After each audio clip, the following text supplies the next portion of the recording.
Hi, wir sind Andi und Myri und seit über einem Jahr auf Weltreise mit unserem selbst ausgebauten Wohnmobil Jenny. Auf unserem Weg nach Südostasien durften wir schon viel erleben. So begann unsere Reise in Europa, wir überwinterten in Griechenland und in der Türkei, um uns dann nach Georgien aufzumachen.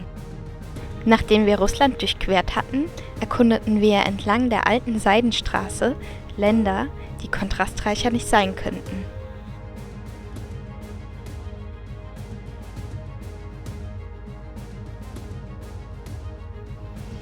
In der gesamten Zeit durften wir Höhen erleben und Tiefen meistern. Wir tauchten in Kulturen ein und lernten liebenswerte Menschen kennen, gewannen neue Freunde und hatten die schönsten Erlebnisse unseres Lebens.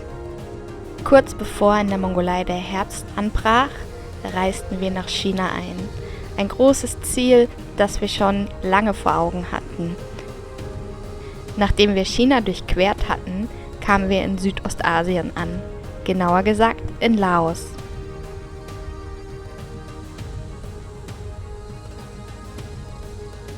Endlich dürfen wir die Werkstatt verlassen und widmen uns wieder der schönen Seite des Reisens. Wir erkunden Laos weiter und fahren zu einem Nationalpark.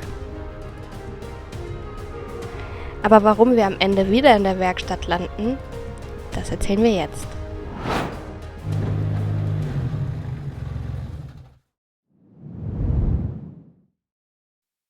Hallo und Sabadi aus Laos. Ein weiterer Morgen in Laos und wir sind heute im Dunstkreis von Vientiane, der Hauptstadt des Landes. Wir haben heute neben einer Tankstelle übernachtet und der Wetterbericht scheint auch zu stimmen. Es kühlt langsam ein wenig ab. Heute ist es auch bewölkt und wir stehen relativ im Schatten, was ich sehr gut finde. Was sagst du dazu? Das ist echt ein ganz lustiger Platz hier. Hier kann man es erstmal aushalten, das ist ganz angenehm hier im Halbschatten, ein leichter Wind geht durch und wir stören wohl keinen. Ich finde es mega spannend, was hier um uns drum passiert. Und das Coole hier ist, hier wird gerade irgendwie Reis aufbereitet, hier in dieser Halle. Also wir sind heute Morgen aufgewacht und diese Familie hier hat den Reis ausgebreitet. Ich habe absolut keine Ahnung, was da passiert. Ich gehe mal davon aus, der wird irgendwie getrocknet und dann von den Grünen getrennt, damit er dann irgendwann eben in die Essensproduktion gehen kann, beziehungsweise verkauft werden kann. Aber sowas haben wir halt auch noch nie gesehen. Das ist total spannend.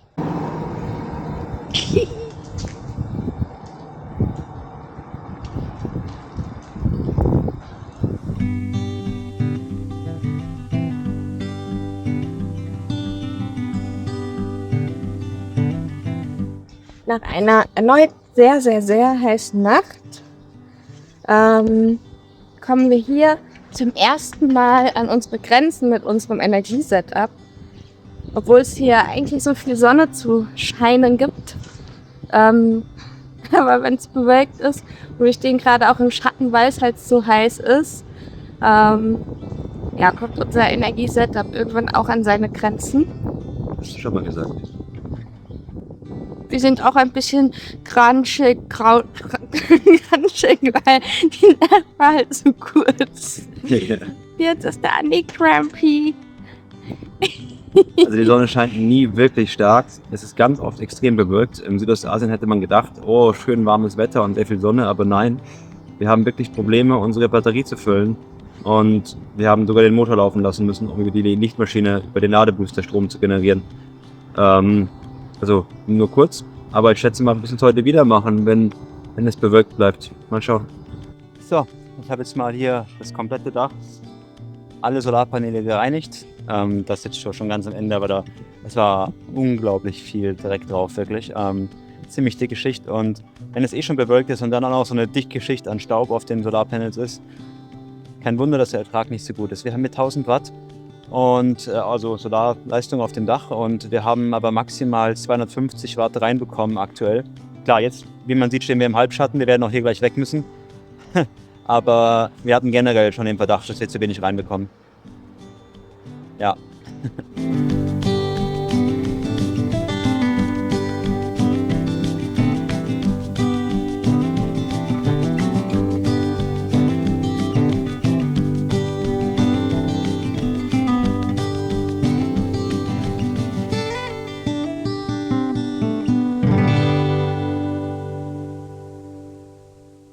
Und Pumpe an.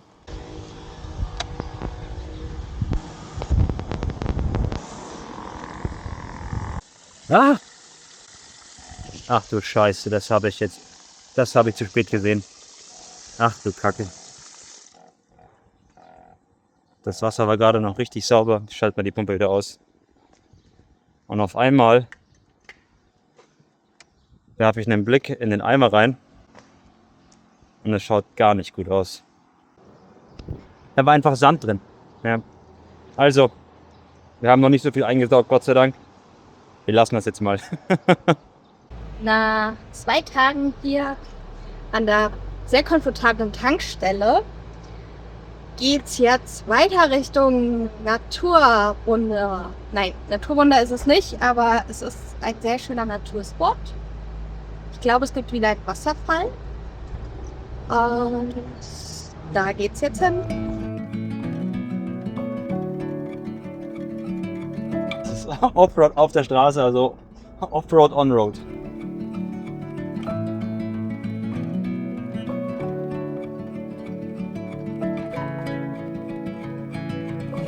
War erfrischend mit so Dschungelfeeling so im Background. Ja.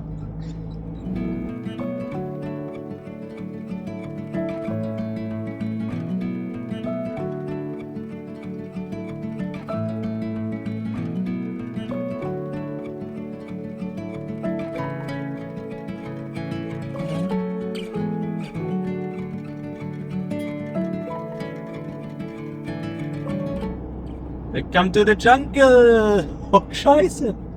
Ui. Nix für große Gefährte. Ja.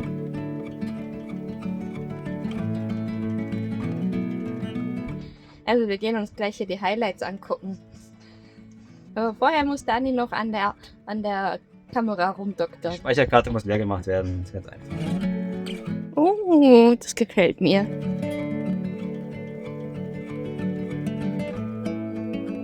Voll nett hier.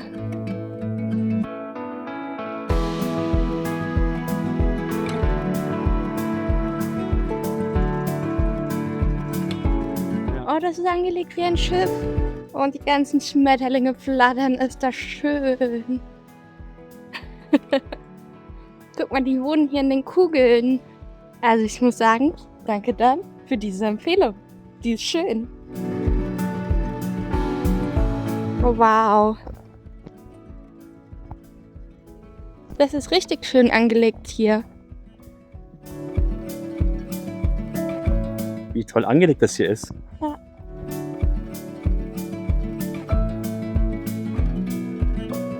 Also ich wollte ja auch mal so einen Quad ausleihen und damit rumfahren oder Buggy oder wie auch immer. Und da hinten, da machen das die Touristen.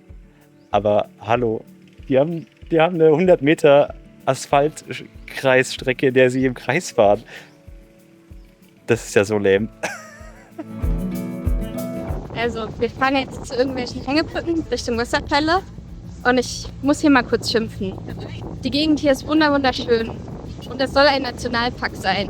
Aber ich habe halt das Gefühl, die Gegend ist auch darauf ausgelegt, den Leuten maximal das Geld aus der Tasche zu ziehen. Und ich habe nicht das Gefühl, dass es ein Nationalpark ist, den man der Natur wegen schützen möchte. Also es geht wirklich nur rein ins Abcashen. Und dieses Gefühl verlässt mich halt seit Südostasien nicht. Und ich muss sagen, wenn ich das mit Zentralasien vergleiche, da hatte ich zumindest immer das Gefühl, dass es darum geht, Natur zu bewahren. Das habe ich hier nicht. Das ist sehr, sehr traurig. Dieses Gefühl mit dem Geld aus der Tasche ziehen kommt vor allem daher, weil man am Eingang ein Paket buchen muss oder auch mehrere. Es wird angeboten, dass man Ziplining, Slacklining macht oder Quadfahren. Sogar eine Seifenkistenbahn haben sie aufgezogen durch den Dschungel hindurch. Und es gibt auch einen Spa-Bereich. Also man muss einfach sich entscheiden, wie viel Geld möchte man ausgeben, schon am Eingang. Und das scheint uns nicht irgendwie sehr bedingt wegen der Natur zu sein. Und ehrlich gesagt finde ich es ein bisschen bedenklich, dass man da Kart fahren kann, mitten im Dschungel. Also das ist doch echt ziemlich schöner Ausblick hier. Sieht schon krass aus, ja. Wir haben versucht, das Naturnächste zu wählen und haben diese Hängebrückentour gemacht. Also hier gibt es unendlich große Bäume. der Baum, auf dem wir hier stehen oder wo dieses Plateau ist, ich glaube, der kommt nochmal aus 20 Meter Tiefe und geht auch nochmal mindestens 15, 20 Meter hoch.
Da unten geht es auch ziemlich tief runter.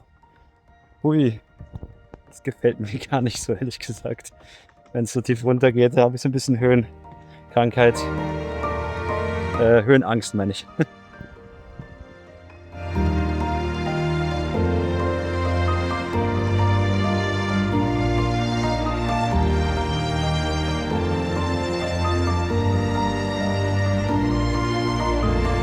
habe eben hochgeguckt und da war so ein geringelter Stock hing darunter. Und im ersten Moment dachte ich mir, es ist eine Schlange. Und dann habe ich gemerkt, ich bin so zusammengezuckt, bevor ich bemerkt habe, dass es keine ist. Wie tief wohl diese Schlangenangst in der Psyche, vielleicht auch in den Genen oder so, verankert sind.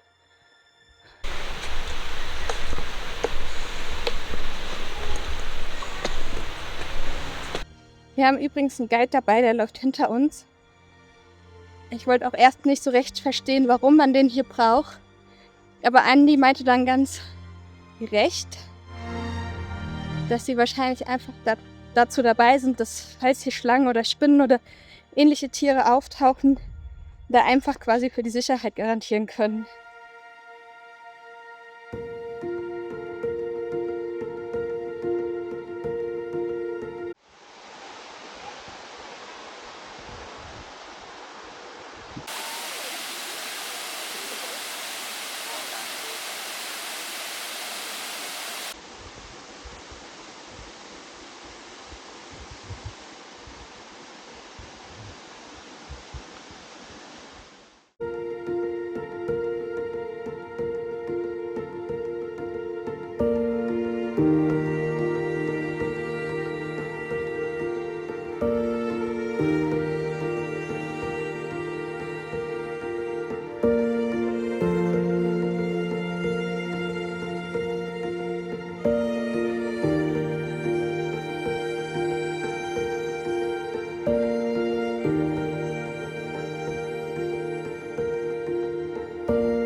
Also wir sind jetzt wieder am Ausgangspunkt zurück, wo die Shuttles fahren und warten auf einen Shuttle. Und diese Hängebrückentour war ganz cool. Die Luftfeuchtigkeit ist krass. Ich glaube aber, dass es noch viel, viel schlimmer geht. Also auf jeden Fall etwas, was wir gar nicht gewöhnt sind. Der Tour durften wir uns noch im Wasserpark aufhalten. Und hier sieht man einen Teil davon. Und was hast du entdeckt? Also da hinten gibt es noch so ein Gebäude, da kann man Konferenzen machen oder Hochzeiten feiern. Und dann geht es da auch noch weiter, ist das reinste Labyrinth hier.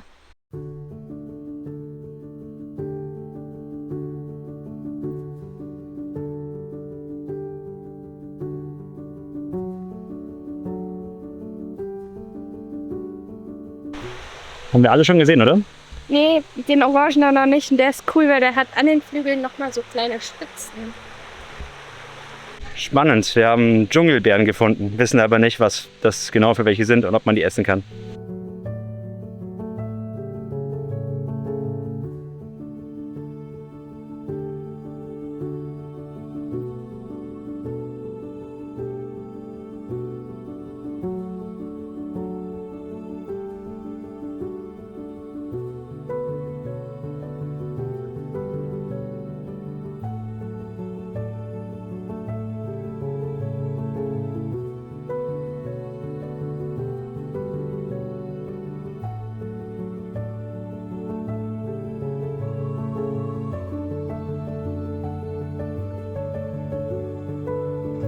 Wir waren wirklich hin und her gerissen, weil zum einen war dieser Park wunderschön angelegt, zum anderen war es auch irgendwie total weird. Also wir sind hier noch im Nationalpark Museum. Es ist irgendwie ganz süß, das Museum.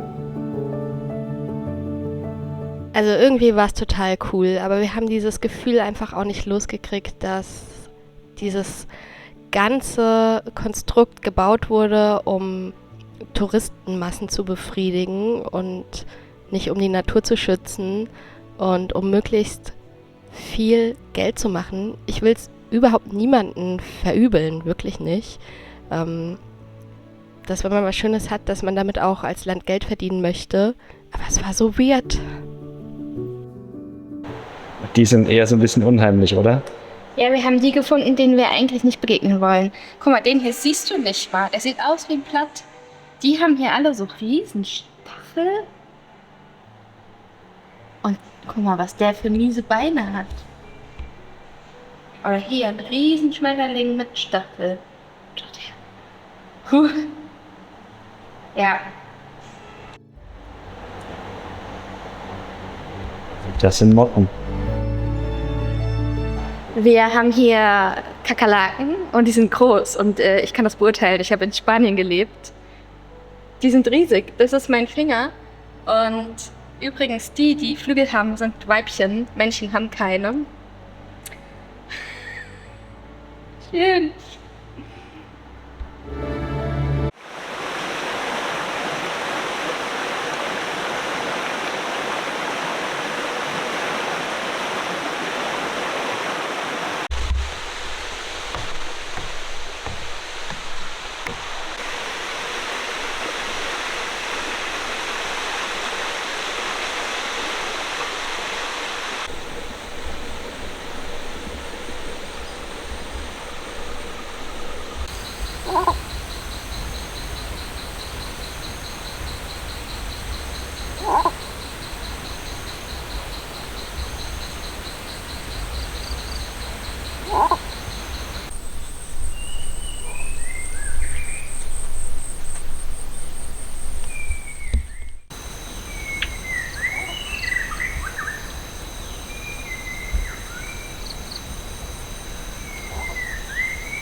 Hallo.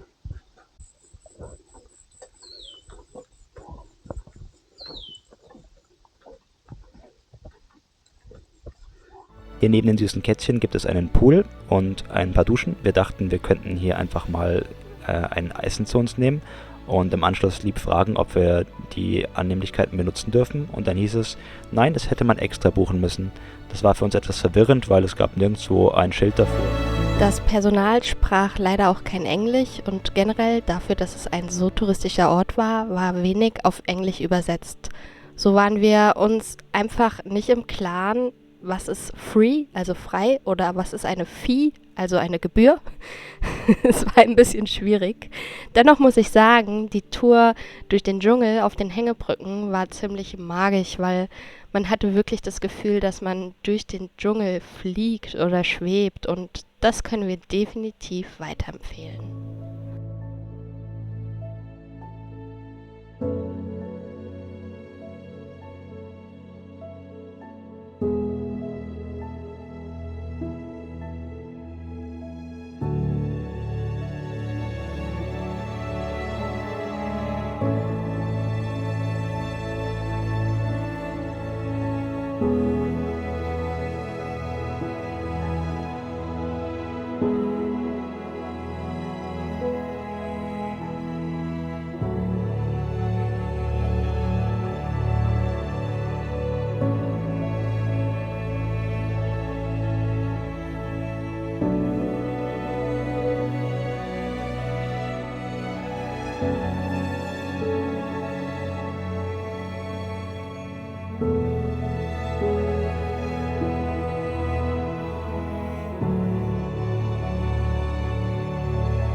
So, wir starten in den Tag, werden gleich diesen Park hier verlassen und nochmal Richtung Hauptstadt von Laos fahren, denn wir treffen uns morgen nochmal mit Freunden, die uns ein Päckchen für andere Freunde übergeben, die wir dann auf unserem Weg wieder treffen werden.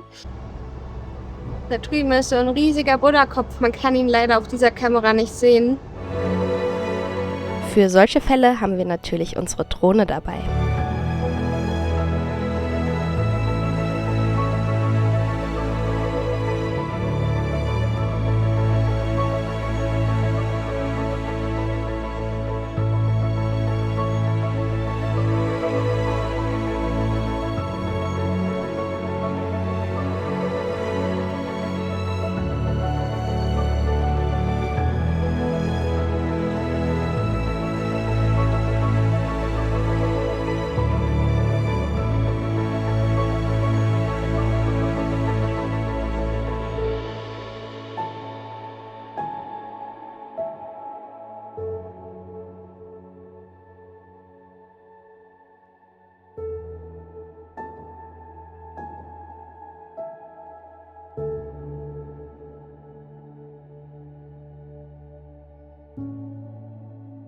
Ich bin heute Morgen aufgewacht und hatte das Gefühl, ich habe 3 Nächte lang durchgezecht und nur durchgetrunken, was ja nicht der Fall war.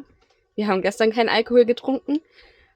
Ich hatte Kopfschmerzen des Todes. Ich hatte so starke Kopfschmerzen, dass ich das Gefühl hatte, ich muss mich davon übergeben. Und ich weiß, dass ich zu Migräne neige. Hatte ich aber jetzt auf der Reise selten. Und was mir vermehrt wieder auffällt, seitdem wir hier im sehr, sehr heißen Laos sind, dass ich morgens eben mit so einem Gefühl aufwache. Heute Morgen war es aber am allerschlimmsten. Ich hatte das auch in heißen Nächten in Deutschland, dieses Gefühl am Morgen. Es ging aber immer schnell weg, wenn ich was getrunken habe. Aber heute Morgen habe ich mich dann tatsächlich übergeben müssen. Und ich finde es heftig, wie stark mein Körper auf die Hitze reagiert. Damit habe ich irgendwie nicht gerechnet, zumal wir ja auf der kompletten Reise gesundheitlich immer so super fit waren, kaum krank, was uns selber schon irgendwie wundert. Und dass hier durch die Hitze sowas wieder aufkommt, ist schon sehr erstaunlich. Und wir sind wieder an unserer Favorite-Tankstelle, denn hier kann man super einkaufen. Das Essen schmeckt super gut und ist günstig. Es gibt ein tolles Café, wo der Kaffee echt super ist. Und ja, hier konnten wir echt ganz ruhig und entspannt auch über Nacht stehen bleiben. Und wir müssen ja wieder in die Hauptstadt. Und somit dachten wir, es ist ja optimopti, hier wieder zu stehen.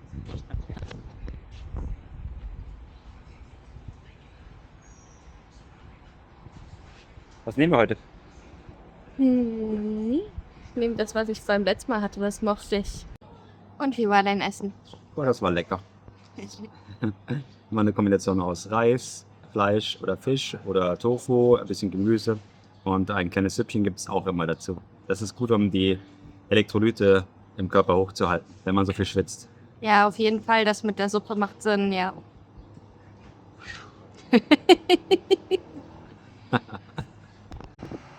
Da fährt das Tiny House. Wir tanken Wasser an der Tankstelle. Es scheint gut zu sein. Und wir haben Eiskaffee. Die Möge hat uns welchen geholt.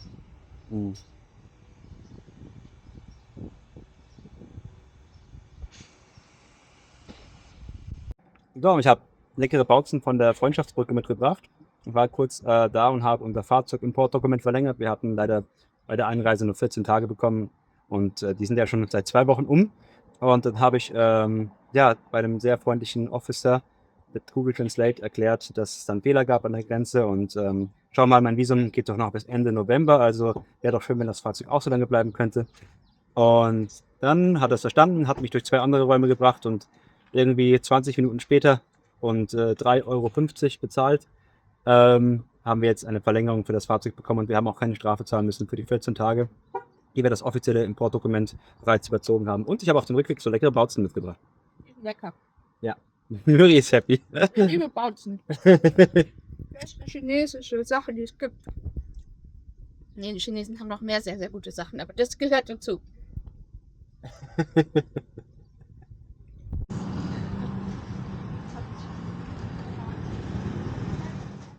Hier haben wir abends noch schnell an der Straße ein bisschen Gemüse eingekauft.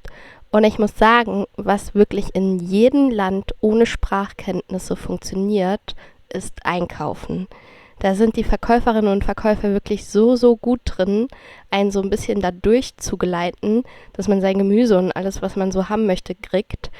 Nur worin ich einfach unfassbar schlecht bin, ist Handeln, weil ich hier immer noch sehr unsicher mit den Preisen bin und die in der Stadt meistens ein bisschen höher sind als auf dem Dorf. Und deswegen kriege ich meistens, weil ich so schlecht da drin bin, von den Verkäuferinnen und Verkäufern am Ende noch irgendwas in die Tüte reingelegt, das ich dann so mitnehmen soll.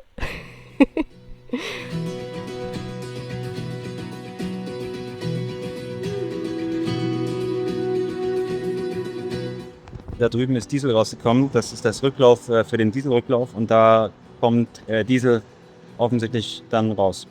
Undicht. Mal schauen, was gemacht wird. Die Jungs geben wieder alles, um unser Problem mit dem schlechten Motorstart zu beheben. Mal gucken, ob sie es hinbekommen. Ich finde es jedes Mal spannend.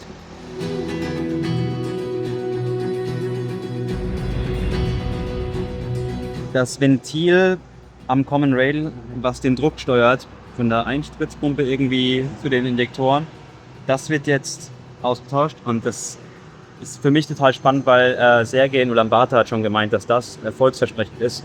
Und endlich habe ich die Mechaniker hier überzeugt, das auszuprobieren. Die anderen Sachen, die sie probiert haben, haben wohl nicht geholfen. Hier ist es saulaut. Und jetzt schauen wir mal, ob das hilft. Wenn es dann aufgeschraubt wird, soll es damit wohl dicht werden. Na, das finde ich gut. Die Mechaniker hier, die haben es schon ziemlich drauf. Jetzt wird das Treibstoffsystem noch entlüftet.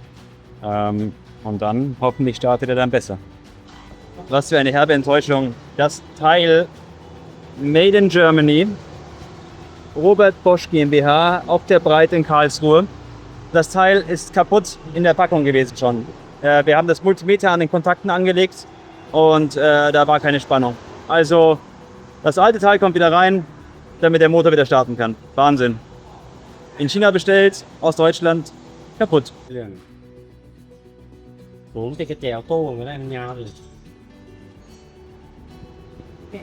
haben sich die Leute gerade mal hinten den Schraubenschlüssel so stark erhitzt, dass sie das Metall komplett verbiegen konnten. Und jetzt haben sie einen um die Ecke Schraubenschlüssel.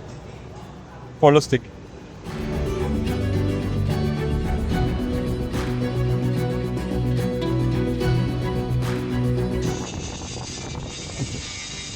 Das Werkzeug wird mal geschärft. Naja, ich würde eine Schutzbrille aufziehen, aber gut. Scheinbar geht's auch ohne. Jetzt geht's an die Reparatur der Klimaanlage mal wieder. Mal schauen, was das Problem ist.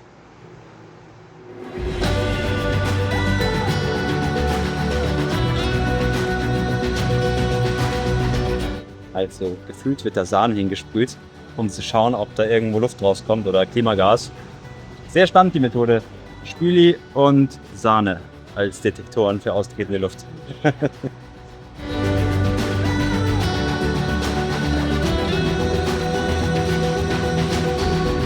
Okay, das ist normalerweise zum Saubermachen von dem ganzen Plastik und den Motorraum. Und es ist keine Sahne.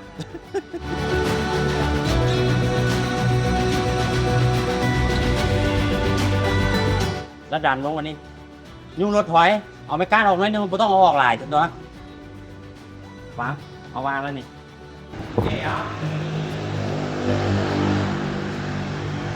Jetzt wird der Radiator, der große Lüfter vom Motor, ausgebaut, weil er schwergängig ist und nicht viel Power hat.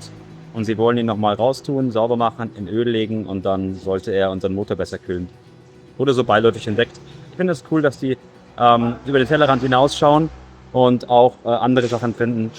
Natürlich verdienen sie auch Geld damit, aber es ist trotzdem gut für uns, weil sie machen das schon sehr gewissenhaft hier. Und der Stundenlohn ist bezahlbar für uns. Da ist wirklich sehr, sehr schwer ranzukommen. Aber die Mechaniker sind sehr geschickt und kommen da irgendwie mit ihren Fingern durch. Und damit mit dem Schraubenschlüssel ein bisschen Strom erzeugt, überbrückt und dadurch dreht sich der Lüfter ein bisschen weiter und man kommt an die anderen Schrauben ran.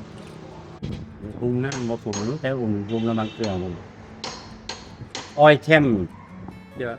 Der Lüfter ist wieder drin. Er wurde rausgenommen, gereinigt und dann wurde so ein spezielles Lüftungskupplungsöl hineingetan, ein Lubricant, made in Thailand. Und der ist jetzt da drin und sorgt dafür, dass unser Lüfter sich besser drehen wird.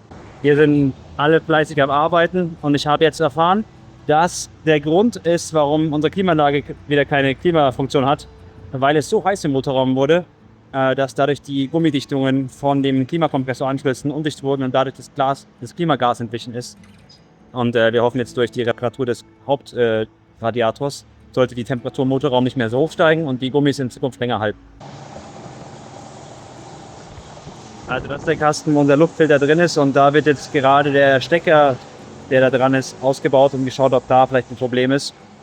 Die Jungs zerlegen hier unser ganzes Auto, aber das finde ich ganz gut eigentlich.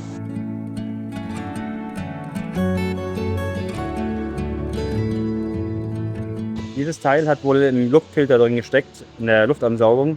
Es ist wohl ein Filtersensor, der schaut, wie dreckig es ist, keine Ahnung. Ich habe es nicht ganz verstanden, die Sprachbarriere ist so groß. Auf jeden Fall, keine Ahnung, wie es weitergeht, ob das hier gereinigt werden kann. Ja, mal sehen. Doch nicht. Maniküre, Pediküre, volles Programm für unser Auto. Denn jetzt wird das Kühlwasser auch nochmal komplett gespült. Wow.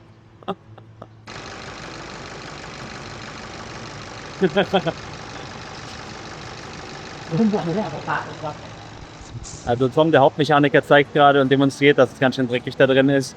Und ja, das wird jetzt eben auch mitgespült hier. Total nett. Eigentlich waren wir nur wegen der Klimaanlage nochmal in der Werkstatt. Dabei wurden noch ein paar kleine andere Sachen verbessert, aber das eigentliche Problem, warum unser Motor so schlecht ansprang, wurde nicht gefunden. Das Problem sollte sich erst später offenbaren. Letztendlich kommen wir aber dann doch noch aus Vientiane raus. Wo wir dann hinfahren, warum uns dieser Teil von Laos mit am besten gefallen hat und warum ich wohl niemals Friseurin werde, erzählen wir wann anders. Jetzt erstmal ciao, tschüss und auf Wiedersehen.